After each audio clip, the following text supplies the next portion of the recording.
Good morning to everyone. I'm Dr. Sumiyamas. The topic of my today's class is Superposition Theorem from Network Theorems of Electric Circuit Analysis. On completion, the students will be able to define Superposition Theorem and solve problems on Superposition Theorem. Superposition Theorem is a circuit analysis theorem used to solve the network where two or more sources are present and connected. Superposition Theorem states that in any linear and bilateral network or circuit that are having multiple independent sources, the response of an element will be equal to the algebraic sum of the responses of that element by considering only one source at a time. All the components must be linear to use the superposition theorem with circuit currents and voltages. The superposition theorem does not apply to power as power is not a linear quantity. To calculate the individual contribution of each source in a circuit, the other source must be replaced or removed without affecting the final result. This is done by replacing the voltage source with a short circuit. While removing a voltage source, its value must be set to 0.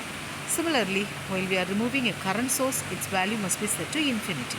This is done by replacing the current source with a open circuit. The superposition theorem is very important in circuit analysis because it converts a complex circuit into Norton or Thevenin equivalent circuit. How to apply superposition theorem? The first step is to select one among the multiple sources present in the bilateral network. Among the various sources in the network, any one of the source can be considered first. Except for the selected source, all the remaining sources must be replaced by the internal impedance. Using a network simplification approach, evaluate the current flowing through or the voltage drop across a particular element in the network. The same considering a single source is repeated for all the other sources in the circuit. Upon obtaining the respective response for individual source, perform the summation of all responses to get the overall voltage drop or current through the circuit element. Find the current flowing through 20 ohm using the superposition theorem for the given diagram. Step 1. First find the current flowing through a circuit by considering only the 20 volt voltage source. The current source can be open circuited and the modified circuit is as in the diagram below. The nodal voltage V1 can be determined by using the nodal analysis method, and the nodal equation at node 1 is given as V1 minus 20 by 5 plus V1 by 10 plus V1 by 10 plus 20 is equal to 0. Solving the same, we get the value of V1 as 12 volts. And the current flowing through the 20 ohm resistor can be obtained as I1 is equal to V1 by 10 plus 20, and substituting the value of V1 here, we are getting the value of current I1 as 0.4 ampere.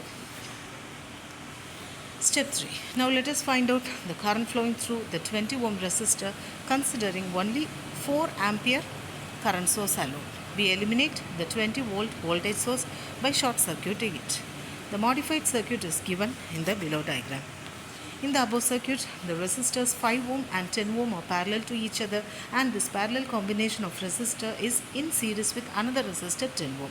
Therefore, the total equivalent resistance can be obtained as 5 into 10 by 5 plus 10 plus 10, that is given as 40 by 3 ohm. The current flowing through the 20 ohm resistor can be determined using the current division principle.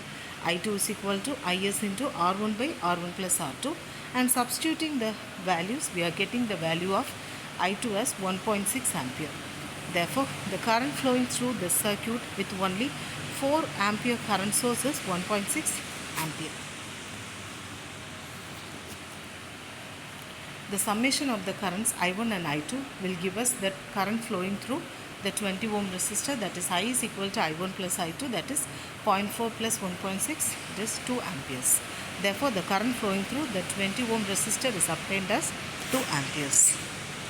Limitations of superposition theorem. This theorem is not applicable to nonlinear circuits. The superposition theorem is only applicable to determine voltage and current but not power. Participation is a non-linear function that does not algebraically add to an accurate total while considering only one source at a time. The application of the superposition theorem requires 2 or more sources in the circuit. Quiz questions on superposition theorem. Define superposition theorem. Write down the limitations of superposition theorem. Thank you.